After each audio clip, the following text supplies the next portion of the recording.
പിന്നെ അനുഭവം എന്ന് പറയുകയാണെങ്കിൽ എനിക്ക് ഭഗവാനെ വാതിൽമാടൻ ദർശനം ചെയ്യാനുള്ള ഒരു ഭാഗ്യം, മഹാഭാഗ്യം ഉണ്ടായി. അതായത് വാതിൽമാടൻ ദർശനം എന്ന് പറഞ്ഞു കഴിഞ്ഞാൽ ഒരു മനുഷ്യൻ എന്ന് പറഞ്ഞു കഴിഞ്ഞാൽ ഭയങ്കര ചൈതന്യമുള്ള ഒരു മനുഷ്യൻ കയ്യിൽ നിറച്ച് ഒരു തുളസിക്കെട്ടായി നിന്നിട്ട് എന്തോ ഒരു പ്രത്യേകത എനിക്ക് അയാൾ തോന്നി. സ്ത്രീ എൻ്റെ കയ്യിൽ എനിക്ക് പിറന്നാൾ സമ്മാനമായിട്ടൊരു ഭഗവത്ഗീതയാണ് തരുന്നത്. എൻ്റെ കണ്ണ് നിറഞ്ഞു പോയി. ഭഗവാൻ എനിക്കൊരു പിറന്നാൾ സമ്മാനം തരുന്ന പോലെയാണ് എനിക്ക് ഫീൽ ചെയ്തത്. അമ്മേനെ ജീവിക്കാൻ പറ്റും.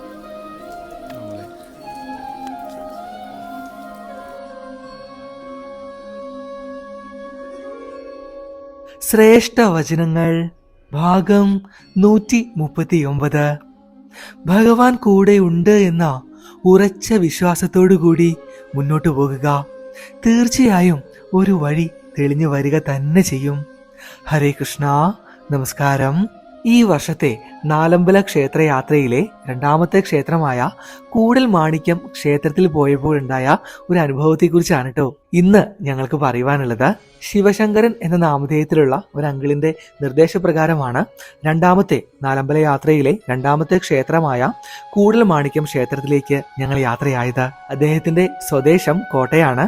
ഈ വർഷം അദ്ദേഹത്തിനും കുടുംബത്തിനും നാലമ്പല ക്ഷേത്രയാത്ര നടത്തുവാൻ സാധിച്ചില്ല. ആയതിനാലാണ് കൂടൽ മാണിക്യം ക്ഷേത്രയാത്ര അങ്കിളും കുടുംബവും സ്പോൺസർ ചെയ്തത്. അങ്ങനെ ഞാനും വിഷ്ണുവും കൂടൽ മാണിക്യം ക്ഷേത്രത്തിലെ ഉത്തരവാദിത്തപ്പെട്ടവരുമായിട്ടുള്ള ഇന്റർവ്യൂ ഒക്കെ എടുത്ത് തിരിച്ചു പോകും വഴിയാണ് ഭഗവാന്റെ നാമത്തിൽ കാണുവാനായി ഇടയായതിട്ടോ. ഒരുപാട് കാര്യങ്ങൾ 2-3 പേരുണ്ടായിരുന്നു അവര് ഞങ്ങളോട് പങ്കുവയ്ക്കുകയുണ്ടായി. അങ്ങനെ ഈ ആന്റിയുടെ ജീവിതത്തിലുണ്ടായ പ്രധാനപ്പെട്ട ഭഗവാനുമായി ബന്ധപ്പെട്ട സാക്ഷാൽ ഗുരുവായൂരപ്പനുമായി ബന്ധപ്പെട്ട കുറച്ച് അനുഭവങ്ങളാണ് ഇന്നത്തെ ഈ വീഡിയോയിൽ ഞങ്ങൾ ഉൾക്കൊള്ളിച്ചിട്ടുള്ളത്. ആള് അവസാനം സങ്കടം കൊണ്ട് ആനന്ദ കണ്ണീരൊക്കെ എന്ന് വേണമെങ്കിൽ പറയാം, കരഞ്ഞുപോയി. നിങ്ങൾക്കത് കാണുവാനായിട്ട് സാധിക്കും. കൂടുതലായിട്ടൊന്നും ഞാൻ പറയുന്നില്ല കേട്ടോ. ആന്റി പറയുന്ന ഓരോ കാര്യങ്ങളും നിങ്ങൾ കേൾക്കുക. ചില കാര്യങ്ങളൊക്കെ പറയുമ്പോൾ നമുക്ക് തന്നെ അനുഭവം തോന്നിപ്പോവും. അത്രമാത്രമാണ് ആന്റിയുടെയും അമ്മമാരുടെ എല്ലാം അനുഭവങ്ങൾ. കൂടെ തന്നെ നിങ്ങളുടെ അഭിപ്രായങ്ങൾ താഴെ കമന്റിൽ എഴുതുവാനും മറക്കരുത് കേട്ടോ. പിന്നെ പ്രത്യേകം എടുത്ത് പറയേണ്ടതില്ലല്ലോ, ഇപ്പോൾ തന്നെ ചെറുതായിട്ടൊന്ന് ലൈക്കും ചെയ്തുകൊള്ളുക. എന്നിരുന്നാൽ മാത്രമേ ഞങ്ങളിടുന്ന ഓരോ ക്ഷേത്രയാത്രകളും ഇതേപോലെയുള്ള അനുഭവങ്ങളും മറ്റുള്ള ഭക്തജനങ്ങളിലേക്കും എത്തിച്ചേരുകയുള്ളൂ. ശരി, അപ്പോൾ ഒട്ടും ദീർഘിപ്പിക്കുന്നില്ല. ഭഗവാന്റെ നാമത്തിൽ തന്നെ നമുക്ക് തുടങ്ങാം. കൃഷ്ണനെ കുറിച്ച് എന്തെങ്കിലും? എൻ്റെ ജീവിതത്തിൽ കൃഷ്ണൻ ഭയങ്കര സ്വാധീനം. എത്രയും എന്തെങ്കിലും ഞാൻ ഇന്ന് ഒരു പൊടിക്കെങ്കിലും ആയിട്ടുണ്ടെങ്കിൽ അത് ഭഗവാന്റെ അനുഗ്രഹം മാത്രമാണ്. പിന്നെ കൃഷ്ണൻ എന്ന് പറയുമ്പോൾ നമ്മുടെ മറ്റുള്ള ദൈവങ്ങളുടെ അടുത്ത് പറയുമ്പോൾ നമുക്കൊരു പേടി ഫീൽ ചെയ്യാറുണ്ട്. പക്ഷെ കൃഷ്ണൻ്റെ അടുത്ത് പറയുമ്പോൾ നമുക്ക് ആ ഒരു പേടിയില്ല. നമുക്ക് നമ്മുടെ കണ്ണൻ, ചെറിയ കണ്ണൻ, അങ്ങനെ നമുക്ക് എന്തും തുറന്നു പറയാം. നമുക്ക് എന്തെങ്കിലും അബദ്ധത്തിൽ പറഞ്ഞു പോയാൽ തന്നെ നമ്മുടെ കൃഷ്ണനല്ലേ ക്ഷമിച്ചോളും എന്നുള്ള ഇതാണ്. പിന്നെ എനിക്ക് കുറേ അനുഭവങ്ങൾ ഉണ്ടായിട്ടുണ്ട്. എനിക്ക് എൻ്റെ ഓഫീസിൽ പ്രമോഷനെ സംബന്ധിച്ചിട്ട് എനിക്ക് കുറേ എൻ്റെ ഇൻ്റർവ്യൂ കഴിഞ്ഞിട്ട് 4 കൊല്ലം കഴിഞ്ഞിട്ടാണ് എനിക്ക് പ്രമോഷൻ കിട്ടുന്നത്. അത് ഞാൻ വിശ്വസിക്കുന്നത് ആ ഭഗവാൻ ഞങ്ങളുടെ ഓഫീസിലെ ചെയർമാൻ്റെയും MD-യുടെ രൂപത്തിൽ വന്നിട്ട് ഭഗവാൻ ഇറങ്ങി വന്ന് തന്ന പോലെ ഒരു പ്രമോഷനാണ്. കാരണം അത്രയും പ്രശ്നങ്ങളുള്ള ഒരു പ്രമോഷനായിരുന്നു എനിക്ക്. ഞാൻ ഇപ്പോഴും പൂർണ്ണമായി വിശ്വസിക്കുന്നത് കണ്ണൻ തന്നെയാണ് അത് വന്ന് ചെയ്തിരിക്കുന്നതാണ്. പിന്നെ അനുഭവം എന്ന് പറയുകയാണെങ്കിൽ എനിക്ക് ഭഗവാനെ വാതിൽമാടൻ ദർശനം ചെയ്യാനുള്ള ഒരു ഭാഗ്യം, മഹാഭാഗ്യം ഉണ്ടായി. അതായത് വാതിൽമാടൻ ദർശനം എന്ന് പറഞ്ഞു കഴിഞ്ഞാൽ നമ്മൾ നിർമാല്യം തുടങ്ങി ഭഗവാന്റെ എല്ലാ അതായത് വാഗച്ചാർത്ത് അങ്ങനെ എല്ലാ ഇതുണ്ടല്ലോ, മലർ നിവേദ്യം, അതെല്ലാം എനിക്ക് എൻ്റെ മക്കളും എൻ്റെ ഭർത്താവും ഒന്നിച്ച് നമ്മുടെ സ്റ്റാഫുകൾ നിൽക്കും. അതായത് ഭഗവാന്റെ വാതിൽമാടൻ ദർശനം എന്ന് പറഞ്ഞു കഴിഞ്ഞാൽ ആ സ്റ്റാഫുകൾ നിൽക്കുന്ന ഭാഗത്ത് എനിക്ക് ഭഗവാനെ നിന്ന് തൊഴാനുള്ളൊരു ഭാഗ്യം ഉണ്ടായി. പിന്നെ ഒരു പ്രാവശ്യം നിർമാല്യ ദർശനം വളരെ ആഗ്രഹിച്ച് ഞാൻ പോയതായിരുന്നു. അപ്പോൾ എൻ്റെ വീട്ടിൽ നിന്ന് മോൾക്ക് സ്കൂളിലുള്ള കാരണം ഹസ്ബൻഡ് അവിടെ, അനിയനും അനിയൻ്റെ ഭാര്യയും അവിടെ ഗുരുവായൂർ അമ്പലത്തിലുണ്ടായിരുന്നു. അപ്പോൾ ഞാൻ ബസ്സിൽ കയറി തന്നെയാണ് ഞാൻ രാത്രി പോണത്. ആദ്യമായിട്ടാണ് പോണത്. 7:45 അത്താണി ഇന്ന് നമ്മൾ ബസ് കയറിയപ്പോൾ കൃഷ്ണ, കാരണം എൻ്റെ ഹസ്ബൻഡിന് എന്നെ ഒറ്റയ്ക്കാക്കി വിടാൻ സങ്കടമുണ്ട്. പക്ഷെ മോള് വീട്ടിലുണ്ട്, പെൺകുട്ടി ആയതുകൊണ്ട് മോളുടെ അടുത്ത് അതായിരുന്നു. അപ്പം ഞാൻ കയറി ബസ്സിലിരുന്നപ്പോൾ എൻ്റെ കൃഷ്ണ ഞാൻ ഒറ്റയ്ക്കാണെന്ന് പറഞ്ഞു. കൃഷ്ണൻ എനിക്ക് ആ പുറത്ത് നിന്ന് ഭഗവാൻ ഞാൻ കൂടെ ഉണ്ട് എന്ന് പറഞ്ഞ് ആ ഒരു പ്രതീതി, അതുപോലെ എൻ്റെ കൂടെ ഒരു സ്ത്രീ വന്ന് എന്നെ തെക്കേ സ്റ്റാൻഡിൽ നിന്ന് അവരെന്നെ ഓട്ടോറിക്ഷ കയറ്റി ഗുരുവായൂർക്കുള്ള ബസ് അവിടെ നിന്ന് കയറി. അവിടെ എത്തിയപ്പോൾ അനിയൻ എവിടെയാണ്, നിങ്ങൾ എവിടെയാണ്, എടുത്തമ്മ എവിടെയാണ്, ഞാൻ എവിടെയാണ്, അയ്യോ നട അടയ്ക്കാറായില്ലോ എന്ന് പറഞ്ഞു. അപ്പോൾ ഞാൻ വേഗം ഗൂഗിൾ മാപ്പ് ഇട്ട് നോക്കി, കാരണം ഈശ്വര എത്ര ദൂരമുണ്ട് ഗുരുവായൂർക്ക് എത്താൻ. അപ്പോൾ 17 മിനിറ്റ് 16 മിനിറ്റ് അങ്ങനെ ഓടി. അവിടെ എത്തിയപ്പോൾ അന്ന് അവിടെ ആ മേൽപ്പാലത്തിൻ്റെ റോഡ് പണി നടക്കുമായിരുന്നു. അപ്പോൾ എനിക്ക് അവിടെ ബസ്സുകാർ പറഞ്ഞു ഇവിടെ ഇറങ്ങണം നിങ്ങൾ എന്ന് പറഞ്ഞു. ഞാൻ വേഗം അനിയനെ വിളിച്ചു പറഞ്ഞു, അയ്യോ എനിക്ക് വഴിയിൽ ഇറക്കി അവർ, നിങ്ങൾ നേരെ അങ്ങോട്ട് നടന്നോളൂ ഞാൻ വരുന്നുണ്ടെന്ന് പറഞ്ഞു. ഞാൻ വേഗം നടന്ന് ഈ എൻ്റെ കയ്യിലുള്ള നിർമ്മാല്യം തൊഴാനുള്ള ബാഗുകളൊക്കെ അനിയനെ ഏൽപ്പിച്ച് ഞാൻ ഓടി ഭഗവാനെ നട അടക്കണേക്കാൻ മുന്നേ തൊഴാം. പക്ഷെ അവിടെ എത്തിയപ്പോൾ അവർ സെക്യൂരിറ്റി പറഞ്ഞു ഇല്ല കയറാൻ പറ്റില്ല, എല്ലാവരും കയറി കഴിഞ്ഞു വന്നു. ഞാൻ അങ്ങനെ വളരെ റിക്വസ്റ്റ് ചെയ്തു ഒന്ന് എനിക്ക് കയറാൻ പറ്റുമോ എന്ന്. പറ്റില്ല എന്ന് പറഞ്ഞു. പിന്നെ ഞാൻ ഒന്നും കൂടി റിക്വസ്റ്റ് ചെയ്തപ്പോൾ അവർ അതിൽ കൂടെ കയറ്റി വിട്ട് എനിക്ക് ഭഗവാനെ നന്നായി തൊഴാൻ പറ്റി. പിന്നെ ഞങ്ങൾ നിർമ്മാല്യ ദർശനത്തിന് നിന്നപ്പോൾ ഞാൻ വീട്ടിൽ നിന്ന് കുളിച്ചിട്ടാണ് വന്നത്. അപ്പോൾ കണ്ണടയ്ക്കാതെ നിന്ന് കഴിഞ്ഞാൽ പിന്നെ കുളിക്കണ്ട, അതായത് അങ്ങനെ അത്രയും ശുദ്ധത്തിൽ വന്നിട്ട്. അപ്പോൾ ഒരാൾ ഞാൻ ലൈനിൽ നിൽക്കുമ്പോൾ ഞാനും അനിയനും അനിയൻ്റെ ഭാര്യയും അവരുടെ മോളും ഞാൻ ഒറ്റയ്ക്കാണ്, ഹസ്ബൻഡും മോളും വീട്ടിലാണ്. ഞാനവിടെ നിന്നപ്പോൾ ഒരു മനുഷ്യൻ എന്ന് പറഞ്ഞാൽ ഭയങ്കര ചൈതന്യമുള്ള ഒരു മനുഷ്യൻ കയ്യിൽ നിറച്ച് ഒരു തുളസിക്കെട്ടായി നിന്നിട്ട് എന്തോ ഒരു പ്രത്യേകത എനിക്ക് അയാൾ തോന്നി. അപ്പോൾ അയാൾ എൻ്റെ അടുത്ത് ഇങ്ങനെ ഈ സൈഡിൽ നിന്നിട്ടുണ്ടായിരുന്നു. അപ്പോൾ ഞങ്ങളിങ്ങനെ നിന്നു. അപ്പോൾ അനിയൻ്റെ വൈഫ് എന്തോ ഒരു ചുമക്കുള്ള മരുന്ന് കഴിക്കുന്നുണ്ട്. അപ്പോൾ സെഡേഷൻ കൊണ്ട് ഇങ്ങനെ ഉറങ്ങിപ്പോണ്ട്. അപ്പോൾ എനിക്കിങ്ങനെ ഉറങ്ങാതിരിക്കണം എന്നുള്ളൊരു ഇതുണ്ടായിരുന്നു. അപ്പോൾ ഇയാളുടെ അടുത്ത് ഞാൻ വെറുതെ ഒന്ന് ചോദിച്ചു, നിങ്ങൾ നിർമ്മാല്യം തൊഴാൻ ആദ്യമായിട്ടാണോ വന്നതെന്ന്. അത് ചോദിച്ചത് എനിക്കറിയുള്ളൂ. പിന്നെ അദ്ദേഹം വായി തോരാതെ ഭഗവാന്റെ കാര്യങ്ങൾ ഇങ്ങനെ പറഞ്ഞ് എന്നെ ഒരു കൺപോള പോലും അടയ്ക്കാതെ അദ്ദേഹം അവിടെ ഇരുന്നു. ഞങ്ങളിങ്ങനെ സംസാരിക്കുന്നത് കേട്ടപ്പോൾ അവിടെയുള്ള വയസ്സായവരും എല്ലാവരും നിർമ്മാല്യം തൊഴാനുള്ളവർ കൂടി നിന്ന് ഇതെല്ലാം കേട്ടു. ഒരു പോള പോലും കണ്ണടച്ചില്ല. അങ്ങനെ 2 മണിയായപ്പോൾ സെക്യൂരിറ്റി വന്ന് ഉള്ളിലേക്ക് കയറ്റി വിട്ടപ്പോൾ ഇദ്ദേഹത്തിന് പിന്നെ അങ്ങോട്ട് കാണാനില്ലാതെയായി. പിന്നെ ഞാൻ നോക്കിയപ്പോൾ കാണാനില്ല. അത്രയും ഒരു ഐശ്വര്യമുള്ളൊരു, ഞാൻ വിചാരിക്കണത് അത് കണ്ണൻ തന്നെയാണെന്നാണ്. പിന്നെ 2:45 കണ്ണിങ്ങനെ അടഞ്ഞു പോകുമ്പോഴേക്കും സെക്യൂരിറ്റി ഇങ്ങനെ തട്ടിയിട്ട് കണ്ണിങ്ങനെ നമ്മൾ അത്രയും നേരം ഉറങ്ങാതിരിക്കും, തട്ടിയിട്ട് ലൈൻ നീങ്ങി പൊക്കോളൂ എന്ന് പറഞ്ഞു. അങ്ങനെ വരെ ഭഗവാൻ ഒന്ന് കണ്ണു പോലും ചിമ്മിക്കാതെ എനിക്ക് നിർമ്മാല്യം തൊഴാനുള്ള ഭാഗ്യം ഉണ്ടായി. അങ്ങനെ കുറേ എനിക്ക് അനുഭവം ഉണ്ടായിട്ടുണ്ട്, അത് പറഞ്ഞാൽ തീരില്ല, അത്രയും അനുഭവം ഉണ്ടായിട്ടുണ്ട്. വാതിൽമാടൻ ദർശനം ചെയ്യാൻ പറ്റുക എന്നുള്ള എൻ്റെ ജീവിതത്തിൽ പോലും ഞാൻ വിചാരിക്കാത്തൊരു കാര്യമാണ്. അതിനെനിക്ക് ഭഗവാൻ എനിക്ക് അതിനൊരു അവസരം തന്നു.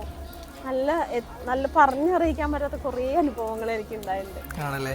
അവിടെ ചെല്ലുമ്പോൾ അല്ലെങ്കിൽ കൃഷ്ണക്ഷേത്രങ്ങളിൽ ചെല്ലുമ്പോൾ പ്രധാനമായിട്ട് ചെയ്യുന്ന വഴിപാടുകൾ എന്തൊക്കെയാണ്? അവിടെ ചെല്ലുമ്പോൾ അതായത് ത്രിമധുരം അങ്ങനെ എപ്പോഴും ചെയ്യാറൊന്നുമില്ല. ഭഗവാൻ ഒരു താമരപ്പൂവാണ് അവിടെ ഏൽപ്പിക്കുക. പിന്നെ എനിക്ക് ഒരു അനുഭവം കൂടി ഉണ്ടായിട്ടുണ്ട്. എൻ്റെ പിറന്നാളിന് ഞാൻ ഭഗവാനെ കാണാൻ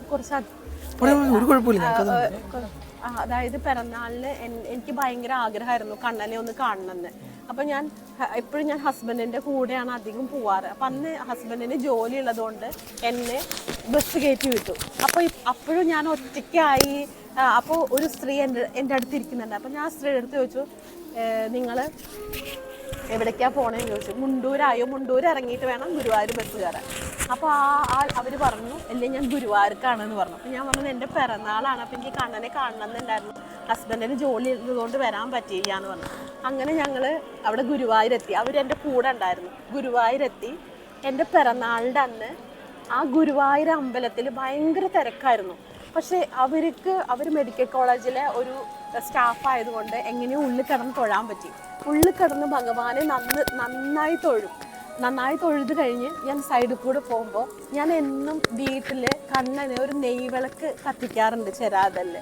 അപ്പോൾ ഞാൻ എന്നും കണ്ണനെ കാണുക ഉണ്ണിക്കണ്ണനായിട്ടാണ്. അതായത് ഒരു നമ്മുടെ ആലിൻ്റെ ഇലയിൽ കിടക്കുന്ന ഉണ്ണിക്കണ്ണൻ.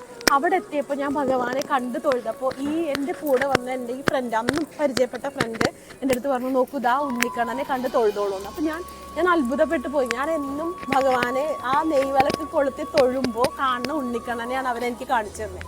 അത് കഴിഞ്ഞ് ഞാൻ നമ്മുടെ വിഘ്നേശ്വര ഭഗവാനെ തൊഴുത് നമ്മുടെ മേൽശാന്തി ഇരിക്കുന്നതുണ്ടല്ലോ പത്മനാഭസ്വാമി അവിടെ അനന്തശയനം അവിടെ നിന്ന് ഞാൻ ഭഗവാനെ പിന്നിൽ നിന്ന് തൊഴുത് വരുമ്പോൾ ഈ സ്ത്രീ എൻ്റെ കയ്യിൽ എനിക്ക് പിറന്നാൾ സമ്മാനമായിട്ടൊരു ഭഗവത്ഗീതയാണ് തരുന്നത്. എൻ്റെ എൻ്റെ കണ്ണ് നിറഞ്ഞു പോയി. ഭഗവാൻ എനിക്കൊരു പിറന്നാൾ സമ്മാനം തരണ പോലെയാണ് എനിക്ക് ഫീൽ ചെയ്തത്. അവർ എൻ്റെ കയ്യിൽ ആ ഒരു ഗീതയും പിന്നെ ഭഗവാന്റെ ഫോട്ടോ ഉള്ളത്.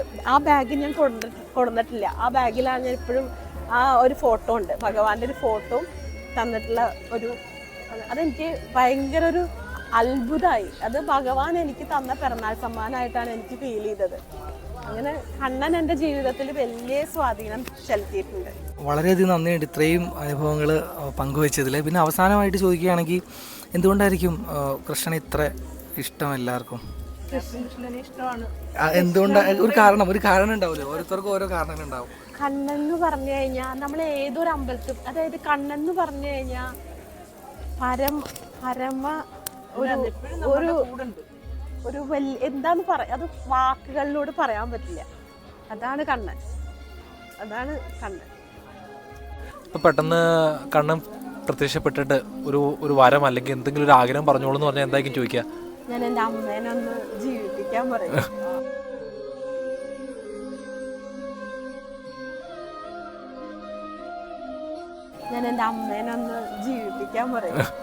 കാരണം അമ്മ മരിച്ചു, ജനുവരി 3-ാം തീയതി മരിച്ചു.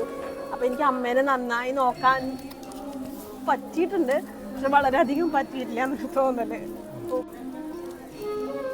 അമ്മേനെ ജീവിപ്പിക്കാൻ പറയും. ഹരേ കൃഷ്ണ. അവസാനം വിഷ്ണു ചോദിച്ച ആ വാക്കുകൾ ആൻറ്റിയെ വളരെയധികം വേദനിപ്പിച്ചോ ഇല്ലയോ എന്ന് അറിയില്ല. എങ്കിൽ പോലും ഞങ്ങളപ്പോൾ തന്നെ ക്ഷമയൊക്കെ പറഞ്ഞു കേട്ടോ. പക്ഷേ ആൻറ്റി അപ്പോൾ തന്നെ പറയുണ്ടായി, അതിനിപ്പോൾ എന്താ മോനെ, അതൊന്നും കുഴപ്പമില്ല, അങ്ങനെയൊക്കെ പറഞ്ഞ് ഞങ്ങളെ സമാധാനിപ്പിച്ചാണ് ആൻറ്റിയും മറ്റേ കൂടെയുള്ളവരും വിട്ടത്. എന്തായാലും ആൻറ്റിക്കും കൂടെയുള്ള എല്ലാവർക്കും ഭഗവാൻ നല്ലത് മാത്രം വരുത്തട്ടെ എന്ന് ഈ വേളയിൽ പ്രാർത്ഥിക്കുന്നു. മാത്രമല്ല നമ്മുടെ നാലമ്പല യാത്രയിലെ കൂടൽ മാണിക്യം ക്ഷേത്ര യാത്ര സ്പോൺസർ ചെയ്ത ശിവശങ്കരൻ അങ്കിളിനും അങ്കിളിന്റെ കുടുംബത്തിലുള്ള എല്ലാവർക്കും ഭഗവാൻ നല്ലത് മാത്രം വരുത്തട്ടെ എന്നും ഈ വേളയിൽ പ്രാർത്ഥിക്കുന്നു. പിന്നെ ഇതേപോലെ നിങ്ങൾക്കും ക്ഷേത്രയാത്രകൾ സ്പോൺസർ ചെയ്യാവുന്നതാണ്. നമ്മുടെ ഇംഗ്ലിമെന്റ് കൃഷ്ണ ഡിവോട്ടി സ്റ്റോറിന്റെ ഒഫീഷ്യൽ വാട്സപ്പ് നമ്പറിലേക്ക് മെസ്സേജ് അയച്ചു കഴിഞ്ഞാൽ ക്ഷേത്രയാത്രാ സ്പോൺസറിങ്ങുമായിട്ട് ബന്ധപ്പെട്ട വീഡിയോകൾ സ്പോൺസറിങ്ങുമായിട്ട് ബന്ധപ്പെട്ട വിശദമായിട്ടുള്ള വിവരങ്ങൾ അവർ പറഞ്ഞു തരുന്നതായിരിക്കും. ഞങ്ങളുടെ ഏറ്റവും പ്രിയപ്പെട്ട ഭക്തജനങ്ങളുടെ മറക്കാൻ പറ്റാത്ത ദിവസങ്ങളോ അല്ലെങ്കിൽ പ്രത്യേകാൽ ഏതെങ്കിലും ക്ഷേത്രങ്ങൾ യാത്ര ചെയ്ത് അവിടുത്തെ പ്രധാനപ്പെട്ട വഴിപാട് പൂജാ കാര്യങ്ങൾ ഐതിഹ്യങ്ങൾ മറ്റുള്ള ഭക്തജനങ്ങളിലേക്കും നിങ്ങളുടെ നാമധേയത്തിൽ കുടുംബത്തിന്റെ നാമധേയത്തിൽ പകർന്നു കൊടുക്കണമെന്ന് ആഗ്രഹം ഉണ്ടാച്ചാൽ തീർച്ചയായും ഇംഗ്ലിമെന്റ് കൃഷ്ണയുമായി ബന്ധപ്പെടുക. ഞങ്ങളോട് പോയി വിശദമായിട്ടുള്ള വിവരങ്ങൾ ഭഗവാന്റെ നാമത്തിൽ പകർന്നു തരുന്നതായിരിക്കും കേട്ടോ. ശരി, അപ്പോൾ കൂടുതലായിട്ടൊന്നും തെറിപ്പിക്കുന്നില്ല. എത്രയും പെട്ടെന്ന് തന്നെ ഇതേപോലെയുള്ള കൂടുതൽ അനുഭവങ്ങളുമായി മറ്റുള്ള ക്ഷേത്രയാത്രകളൊക്കെ ആയിട്ട് നമുക്ക് കാണാം. ഭഗവാൻ ആ കള്ളക്കണ്ണൻ എല്ലാ ഭക്തജനങ്ങളെയും 2 കൈ നീട്ടി ഈ വേളയിൽ അനുഗ്രഹിക്കട്ടെ എന്ന് പ്രാർത്ഥിച്ചുകൊണ്ട് നിർത്തുകയാണ്. കാണാം, പകലാം. നന്ദി, നമസ്കാരം.